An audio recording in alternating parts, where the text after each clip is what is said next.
The hidden meaning of House of Dragon credits. Dragons, castles, and a family power struggle like no other. House of the Dragon is everything you need for a binge marathon.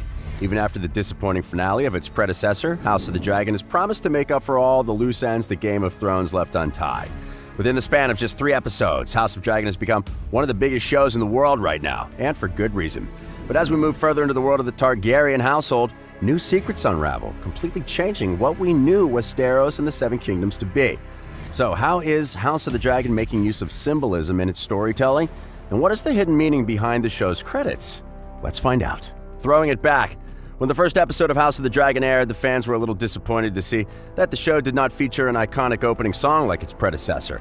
If there's one thing that Game of Thrones was known for, it was the catchy and dramatic opening sequence that took us through a map of Westeros, sort of acting like an explainer for the world that the show was set in. But here's a fun fact. The showrunners actually went ahead and wrapped things up on the pilot before they realized that the story was kind of all over the place.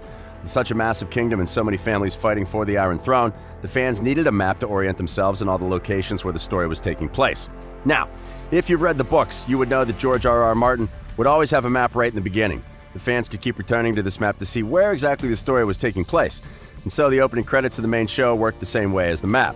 But what most people failed to notice was that the theme song of Game of Thrones changed with every single episode. That's right. With every episode, the map would show locations relevant to the story with additional elements for the fans to go back to. So, for example, in the episode where Winterfell burned, the map showed smoke rising from the location on the map. Similarly, whenever a house conquers a castle, its sigil shows up on it. Small Easter eggs like these were what made the show so special. After all, it's all in the details, isn't it? The legacy continues. Now, with the Game of Thrones opening credits setting so many standards, the fans expected nothing less from the prequel. After a thrilling first episode that completely changed all we know about Westeros, the fans were led to believe that this show will feature an opening sequence. However, with the second episode, the world was taken back to Game of Thrones with the title sequence of House of the Dragon making its debut to the same tune.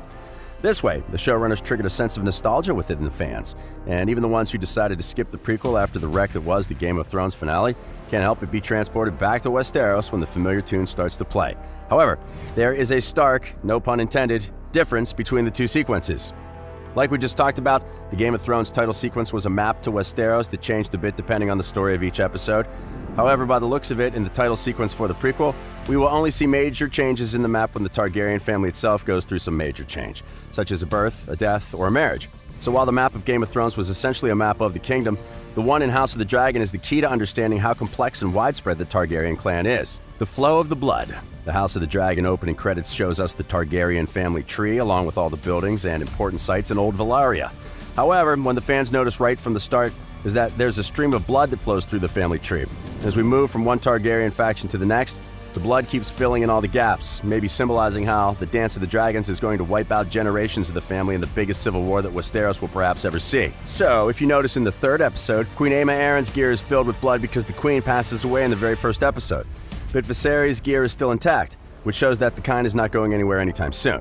Of course, as we move toward the Dance of the Dragons, more and more names will start disappearing under this flow of blood, and who knows, by the end of the series, the entire family tree might just end up being a big pool of blood with small gaps to show the survivors and successors of the Iron Throne. The Dragon Family Tree. The show's opening credits begin in Olly Valyria as we see Aegon the Conqueror's insignia to symbolize how the ruler conquered Westeros.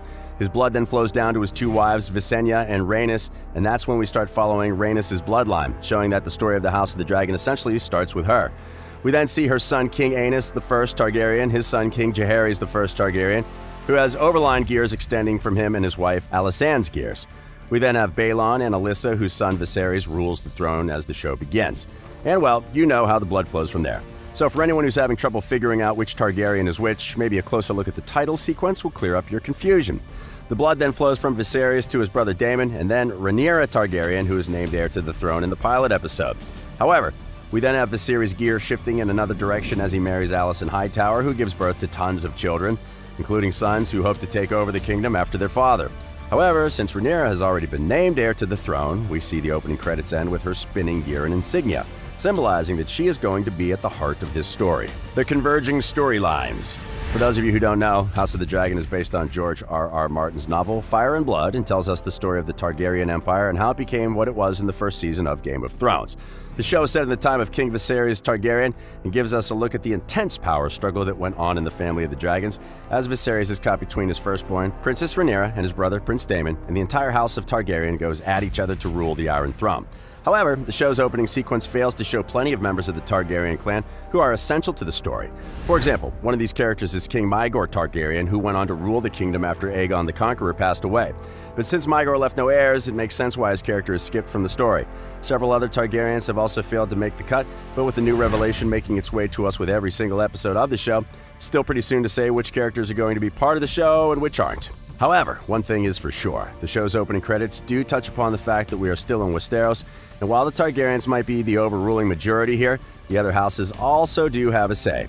As soon as the prequel was announced, the fans knew that this show would primarily be telling us the origin story of House Targaryen and how they lost the glory that they once had. But in all that chaos, the other houses also played a pretty huge part, right? After all, the very core of Westeros is familial power struggles that make the whole thing all the more fun to indulge in. For now, what we know is that the House of Stark and Lannister is probably not going to be part of the show because of the timeline difference. At the same time, Houses Hightower, Velaryon, and Strong are also going to be central to the story despite having gone extinct by the time we enter the Game of Thrones. Of course, the Hightowers are heavily involved with the Targaryens, with Otto Hightower being the king's hand, but with the tensions between Otto and Daemon soaring high, there is potential for a lot of brand new conflict in the show. But still, the Hightowers and Velaryons briefly make it into the opening title, and well, because the Targaryen family members married into these two houses, it makes sense for their gears to be connected with the ruling family. Dance of the Dragons. Of course, with such a detailed title sequence, it would be a shame for the showrunners not to mention the infamous Dance of the Dragons, the civil war to end all civil wars. From all we know of the show right now, we know that the primary theme of the story is succession. Who gets to take over the throne, and what will they do to make sure that they retain their rule? That's what the show is all about. With Rhaenyra, Prince Daemon, and Viserys' offsprings from her second marriage, all ready to claim their rightful place as the rulers of Westeros, a grand power struggle within the family as we see who finally gets to rule the Seven Kingdoms. Dance of the Dragons is an all-out civil war that breaks out within the multiple factions of the Targaryen clan, as all of them battle it out to earn their place as the rightful heir to the Iron Throne. This clash is what ensues in the Dance of the Dragons, where bloodlines upon bloodlines of the Targaryens are wiped out, the dragons killed, and their kingdom destroyed. But who wins this brutal civil war? If you pay attention to the opening sequence, you'll be able to see that some of the major events in the history of Westeros are depicted through the map. First of all, we see the Doom of Valyria that appears when Aegon's gear is on the screen. For those of you who don't know, the Doom of Valyria was a destructive event in the history of Westeros that completely destroyed the city and the area that surrounded it, killing everyone, not even sparing any dragons. The Doom was caused by the eruption of 14 volcanoes in the region, which is where the dragons came from. However, legend also says that blood magic is what caused this deadly event. What's the true story? We can only wait and watch patiently for our questions to be answered. And as the king's blood flows down, we see soldiers fighting one another, depicting the war in Westeros that Aegon wins to conquer the kingdom. And as we move down to Rhaenyra's bloodline, we see two dragons fighting surrounded by the sigils of houses that include the Lannisters, Baratheons, Starks, Frys, Dustins, and Hightowers. However, the map also indicates that this fight will only take place once Rhaenyra comes to power. Now, whether that's going to be as the queen or as a rebel, we have to wait and find out. Since we already know that the Game of Thrones timeline is directly connected to Rhaenyra's life and relationships, is the deadly Dance of the Dragons.